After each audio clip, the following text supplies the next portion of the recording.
வணக்கம் மக்களே, நாம இந்த ஆரோக்கியமான பதிவில் கொடுக்காப்புளியில் நிறைந்துள்ள மருத்துவ நன்மைகளை பற்றி நம்ம விளக்கமாக பார்க்க போகிறோங்க.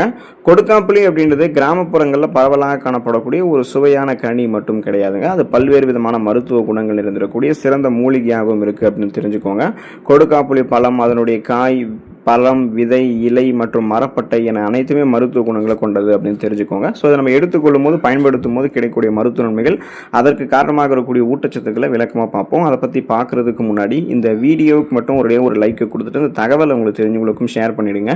ஏன்னா அது அவங்களுக்கும் பயனுள்ளதாக இருக்கக்கூடிய ஒரு ஆரோக்கியமான பதிவு தாங்க. இது போன்ற அப்டேட்ஸ்களை நீங்கள் தொடர்ந்து பார்க்குறதுக்கு நம்மளுடைய ஹெல்த் நியூஸ் தமிழ் சேனலை மறக்காமல் சப்ஸ்கிரைப் பண்ணி வச்சுக்கோங்க. பக்கத்தில் இருக்கக்கூடிய பெல் பட்டனையும் கிளிக் பண்ணி ஆல் அப்படின்ற ஆப்ஷனையும் செட் பண்ணி வச்சுக்கிட்டீங்க அப்படின்னால நாங்கள் போடக்கூடிய எல்லா அப்டேட்ஸும் உங்களுக்கு நோட்டிஃபிகேஷன் அடிக்கடி வந்து சேரும்.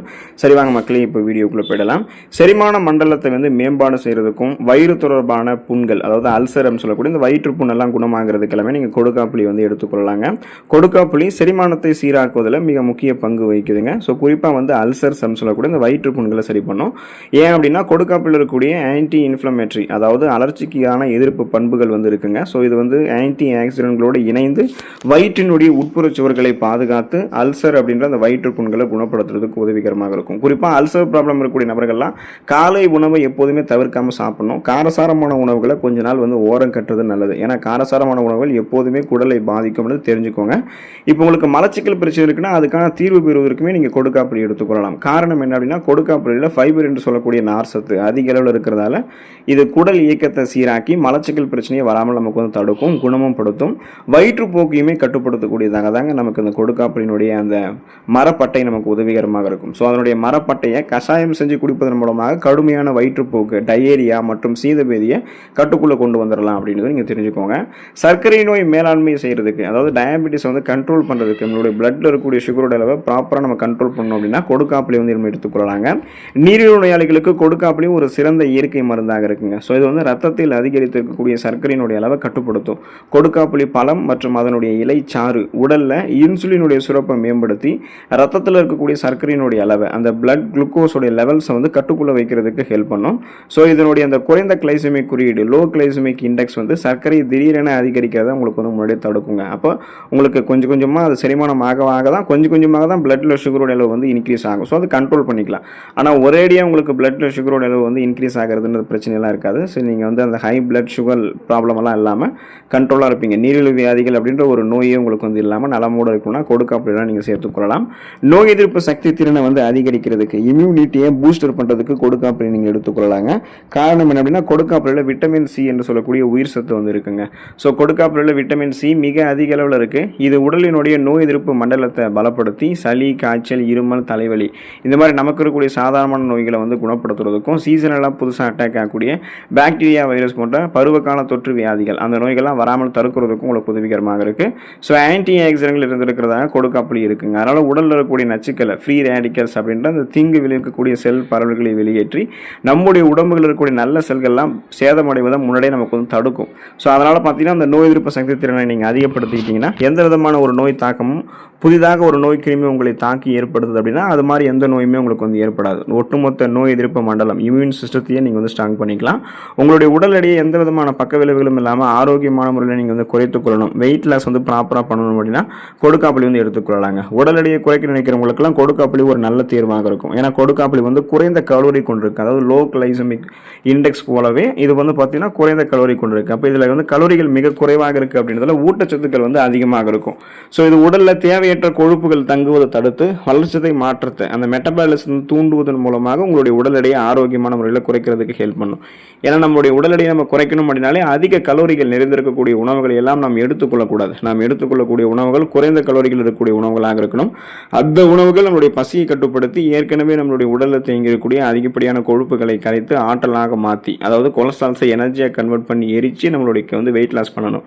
ஸோ அப்படி பசியை கட்டுப்படுத்தி ஊட்டச்சத்துக்களை வழங்கி கொலஸ்ட்ரால்ஸை எனர்ஜியாக கன்வெர்ட் பண்ணுறதுக்கு தான் கொடுக்காப்புளி நமக்கு வந்து உதவிகரமாக இருக்கும். அப்போ பக்க விளைவுகளை எல்லாமே வெயிட் லாஸ் பண்ணுறதுக்கான ஒரு சிறந்த உணவாக கொடுக்காப்புளி செயல்படுதுன்றது நீங்கள் தெரிஞ்சுக்கோங்க. எலும்புகள் மற்றும் பற்கள் வந்து பலமாக இருக்கிறதுக்கு நீங்கள் கொடுக்காப்புளி வந்து எடுத்துக்கொள்ளலாங்க. கால்சியம் மற்றும் பாஸ்பரஸ் வந்து கொடுக்காப்புளியில் இருக்குது. அப்போ கொடுக்காப்புளியில் வந்து பார்த்தீங்கன்னா எலும்புகளினுடைய வளர்ச்சிக்கும் எலும்புகளினுடைய வலிமைக்கும் தேவையான கால்சியம் மற்றும் பாஸ்பரஸ் சத்துக்கள் வந்து நிறைந்திருக்குங்க. இதை தொடர்ந்து நீங்கள் கொடுக்காப்புளி வந்து சாப்பிட்டு வந்தீங்க அப்படின்னா உங்களுக்கு அந்த வயது முதிர்வின் காரணமாக ஏற்படக்கூடிய எலும்பு தேய்மானம், ஆஸ்டியோபோரோசிஸ் மற்றும் மூட்டு வலியெல்லாம் தவிர்க்கலாம். பற்களையுமே நீங்கள் உறுதிப்படுத்தி வச்சுக்கொள்ளலாம். அப்போ ஆஸ்டியோபோரோசிஸ், எலும்பு மெலிவு நோய், மூட்டு வலி, எலும்புருக்கி, முடக்குவாதம், எலும்பு மஜ்ஜைகள் ஏற்படக்கூடிய பிரச்சனை, மூட்டு வளர்ச்சி போன்ற எந்த விதமான எலும்பு தொடர்பான பிரச்சனைகளும் ஏற்படாது. ஈறுகள், பற்கள் தொடர்பான பிரச்சனைகளும் இல்லாமல் பற்களுமே உங்களுக்கு வந்து வலுவாக இருக்கும். கல்லீரல் பாதுகாப்பு பெறுவதற்கெல்லாமே நம்ம கொடுக்காப்புளி வந்து எடுத்துக்கொள்ளலாங்க. ஸோ லிவர் ஹெல்த் வந்து ப்ராப்பராக நமக்கு இருக்கும். இன்றைய உணவு முறையால் பலருக்கும் கல்லீரல் நச்சுக்கள் வந்து தேங்க ஆரம்பிக்குது. அப்போ தீங்கு விளைவிக்கக்கூடிய உணவு முறை அப்படின்னா என்னன்னா, நீங்கள் வந்து இந்த குறிப்பாக உங்களுக்கு அந்த நான்வெஜ் ஃபுட்ஸ் வந்து அளவுக்கு அதிகமாக எடுத்துக்கிறது, அதாவது தினமும் தொடர்ந்து அளவுக்கு அதிகமாக சாப்பிட்றது, அப்புறம் உங்களுக்கு வந்து பார்த்தீங்கன்னா அந்த மாவுச்சத்து அளவுக்கு அதிகமாக இருக்கக்கூடிய உணவுகள் எடுத்துக்கிறது, இதெல்லாமே அந்த தீங்கு விளைவிக்கக்கூடிய உணவு முறைகள். இதெல்லாம் கொழுப்புகள் வந்து கல்லீரலில் படிய ஆரம்பிக்கும், நச்சு கழிவுகள் தேங்க ஆரம்பிக்கும். குறிப்பாக தீவிர மது இருந்தக்கூடிய பழக்கம் உங்களுக்கு இருக்குது அப்படின்னா அந்த நச்சு கழிவுகள் வந்து தேங்க ஆரம்பிக்கும். இதனால் நீங்கள் வந்து கல்லீரல் தொடர்பான நோய்களால் அவதிப்படுவீங்க.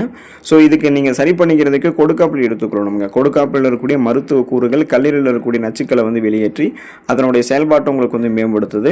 கல்லீரலில் வீக்கம் ஏற்பட்டு அப்புறம் மஞ்சள் காமாலை போன்ற பாதிப்புகள் ஏற்பட்டது, இதெல்லாமே இதில் வந்து உங்களுடைய உடலை பாதுகாக்கிறதுக்கு நீங்கள் எடுத்துக்கொள்ளக்கூடிய கொடுக்காப்புளினுடைய இலைகள் வந்து உங்களுக்கு வந்து பயன்படும் அப்படின்னு தெரிஞ்சுக்கோங்க. கொடுக்காப்புளி எடுத்துக்கிட்டாலுமே உங்களுக்கு அந்த கல்லீரல் பாதுகாப்பாக தான் இருக்கும்.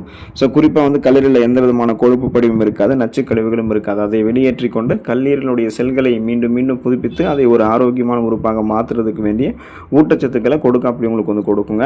இதய ஆரோக்கியம் மேம்படுவதற்கு நம்ம கொடுக்காப்புளி வந்து எடுத்துக்கொள்ளலாங்க. ஸோ கொடுக்காப்புளி வந்து இதயத்தினுடைய செயல்பாட்டை சீராக வைக்கிறதுக்கு பெரிதும் உதவிகரமாக இருக்குது. இதுக்கான காரணம் என்ன அப்படின்னா கொலஸ்ட்ரால்ஸ் வந்து நமக்கு வந்து கட்டுப்படுத்துது.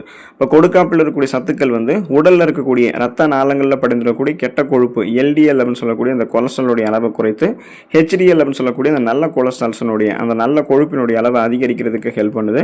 இதனால் ரத்த நாளங்களில் கொழுப்புகள் படிவதை முன்னாடியே தடுத்து கொள்ளலாம். ஸோ அப்போ ரத்த நாளங்களில் கொழுப்பு படிவுகள் படிஞ்சிருந்தாலுமே அதை நீக்கியும் கொள்ளலாம். அப்புறம் பிபி என்று சொல்லக்கூடிய பிளட் ப்ரெஷர், ரத்த அழுத்தத்திலிருந்துமே நம்ம விடுபடலாம். இப்போ கொடுக்காப்புளில் இருக்கக்கூடிய பொட்டாசியம் சத்து ரத்த நாளங்களை தளர்த்தி பிபி என்று சொல்லக்கூடிய பிளட் ப்ரெஷர், ரத்த அழுத்தத்தை சீரான அளவில் வைக்கிறதுக்கு ஹெல்ப் பண்ணுதுங்க. ஸோ இது வந்து மாரடைப்பு மற்றும் பக்கவாதம் போன்ற ஆபத்தையுமே உங்களுக்கு வந்து குறைக்கும். ஏன்னா நம்மளுடைய ரத்த நாளங்களில் எந்த விதமான கெட்ட கொழுப்புகளும் படியலை, எந்த விதமான இறுக்கங்களும் இல்லை, அதாவது பிபி ப்ராப்ளம், சுகர் ப்ராப்ளம்லாம் இல்லை அப்படின்னா தான் போதுமான அளவுக்கு ரத்த ஓட்டம் கிடைக்கும். இதய துடிப்பும் சீரான அளவில் இருக்கிறதால மாரடைப்பு பக்கவாதமாக ஏற்படாமல் நலமோடு இருக்கலாம். ஸோ அதுக்கு தான் நீங்கள் வந்து கொடுக்காப்புளி எடுத்துக்கொண்டு இதயத்தை ஆரோக்கியமாக பராமரித்துக் கொள்ளணும். அனிமியா என்று சொல்லக்கூடிய ரத்த சோகை நோய், அந்த நோய் வந்து குணமாகிறதுக்கு மீண்டும் வராமல் தடுக்கிறதுக்கு ட்ரீட்டிங் அனிமியா செய்கிறதுக்காகவே நம்ம வந்து தொடர்ந்து கொடுக்காப்புளி வந்து நம்மளுடைய உணவுகள் எடுத்துக்கொள்ளலாங்க. ஸோ உங்களுக்கு ரத்த சோகை நோய் எதன் காரணமாக வருதுன்றது அடிப்படை காரணத்தை நீங்கள் புரிஞ்சுக்கணும். இரும்புச்சத்து உங்களுடைய உடலில் வந்து குறையும் போது தான் ரத்த சிகப்பணுக்கள் குறைய ஆரம்பிக்கும். ரத்த சிகப்பணுக்கள் குறைஞ்சதுன்னா அதில் இருக்கக்கூடிய ரத்த புரதமான ஹீமோகுளோபினுடைய எண்ணிக்கையும் குறையும். இப்போ ஹீமோகுளோபின் தான் நம்ம உடல் உறுப்புகள் இருக்கக்கூடிய அனைத்து பாங்களுக்கும் ஆக்சிஜனை எடுத்து சொல்லக்கூடிய வேலையை செய்யுது. ஸோ அப்படிப்பட்ட ஹீமோகுளோபினுடைய அளவே வந்து குறைஞ்சிருச்சு அப்படின்னா என்ன ஆகும்னா ஆக்சிஜன் சப்ளை நம்மளுடைய உடலுக்கு போதுமான அளவு கிடைக்காத போது உங்களுக்கு வந்து மயக்கம், தலைவலி, குமட்டல், வாந்தி, உடல் சோர்வு, உடல் பலவீனம், இது மாதிரி நிறைய பக்க விளைவுகள் ஏற்படுறதுக்கு வாய்ப்புகள் இருக்குங்க இல்லையா. ஸோ அதனால் பார்த்தீங்கன்னா இன்னும் நீங்கள் என்ன பண்ணணும்னா இரும்புச்சத்து வளமான அளவில் இருந்திருக்கக்கூடிய கொடுக்காப்புளி எடுத்துக்கொள்ளும் போது இரும்புச்சத்து பெற்றுக்கொண்டு ரத்தத்தில் சிகப்பணுக்களை வந்து அதிகப்படுத்திக் கொள்ளலாம். அதன் மூலமாக ரத்த புரதமான ஹீமோகுளோபின் தன்னுடைய வேலையை வந்து மிக சுறுப்பாக செய்கிறதால நம்ம ஆரோக்கியமாக இருக்க முடியும். ஸோ அதனால் ரத்த சோகையெல்லாம் உங்களுக்கு வந்து குணப்படுத்தப்படுவதற்கு நீங்கள் கொடுக்காப்புளி வந்து எடுத்துக்கொள்ளலாங்க. தொடர்ந்து கொடுக்காப்புளி வந்து எடுத்துக்கொள்ளுங்க. அதில் இருக்கக்கூடிய ஊட்டச்சத்துக்களை பெற்று ஆரோக்கியமான வாழ்க்கையை வந்து பெற்று நலமோடு வாழுங்க. அடுத்த ஆரோக்கியமான பதிவில் மறக்காமல் சந்திப்போம். நன்றி மக்களே.